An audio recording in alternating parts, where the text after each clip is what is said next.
అప్పుడు కలిసి పరామర్శించడం జరిగింది. సమ్మెటతో అటాక్ చేయబోతే ఇక్కడి నుంచి ఇక్కడ చీరుకుపోయి ఆయన స్ప్లిట్ ఆఫ్ ఏ సెకండ్లో అరక్షణం గ్యాప్లో ఆ సమ్మెట భుజం మీద పడి ఆయన ఈరోజు బ్రతికున్నారు.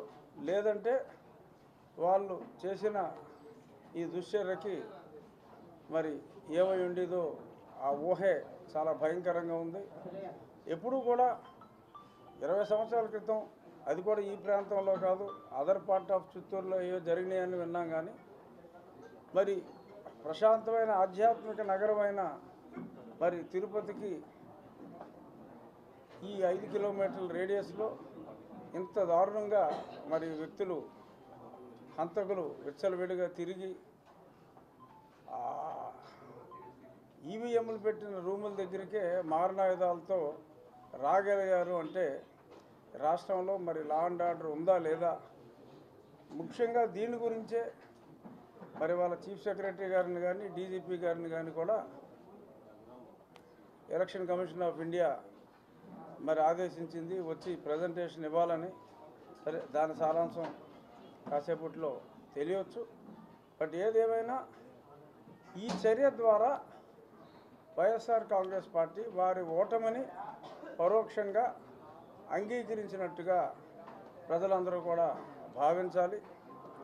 మరి ఇవన్నీ తెలిసిన తర్వాత మరి అక్కడ సజ్జల రామకృష్ణారెడ్డి గారు కూడా వారి మనోభావాలు ముఖ కవలికలన్నీ మనం అంతా ప్రస్ఫుటంగా చూసాం. మరి కొంత ఉపశమనం ఇచ్చే దిశగా మరి ఐపాక్ వారి దగ్గరికి వెళ్ళి, యాక్చువల్గా నిన్నే వెళ్ళాలి ఐపాక్ వాళ్ళ దగ్గరికి, మరొప్పుడు ఆయన కాస్త డిప్రెషన్లో ఉన్నాడు, అందుకని వెళ్ళాలా. మీరు డిప్రెషన్లో ఉంటే కౌంటింగ్ కూడా ఏజెంట్లు ఉంటారని చెప్పిన మీదట నాకున్న సమాచారం ఇవాళ ఐపాక్ వాళ్ళకి వెళ్ళి ఆయన చెప్పారట, మనం ఇన్ని సీట్లు గెలవబోతున్నామని. మరి ఐపాక్ వాళ్ళు సర్వే చేస్తే వాళ్ళకి చెప్పాల్సిన పని లేదు, వాళ్ళు ఈయనకి చెప్పాలి. కానీ ఈయనే వాళ్ళకి చెప్పినట్టుగా మీడియాలో వచ్చింది. ఏది ఏమైనా ఖచ్చితంగా తక్కువలో తక్కువ వేసుకుంటే 125 స్థానాలు ట్రెండ్ ప్రకారం వెళ్తే, అంటే ఓటర్ టర్నౌట్ చూస్తే 150 పైగా స్థానాలు వచ్చినా కూడా ఆశ్చర్యపోవకల్లా. జగన్మోహన్ రెడ్డి గారు చెప్పారంట 150 స్థానాలు పైన వస్తాయని. మరి ఉన్నవే 175 స్థానాలన్న సంగతి ఆయన మర్చిపోయాడేమో. మరి ఆయన ఎందుకు అంటున్నాడో మతిలేని మాటలుగా మనం భావించాల్సి వస్తుంది. కేవలం ఈలోపు ఈ 4వ తారీఖు వరకు కూడా మరి ఎన్నో ఇటువంటి దాడులు ఎన్నో జరగవచ్చు. అందరూ కూడా తెలుగుదేశం నాయకులు, తెలుగుదేశం పార్టీ సీనియర్ క్యాడర్ అందరూ కూడా చాలా చాలా చాలా అప్రమత్తంగా ఉండవలసిన అవసరం ఉంది.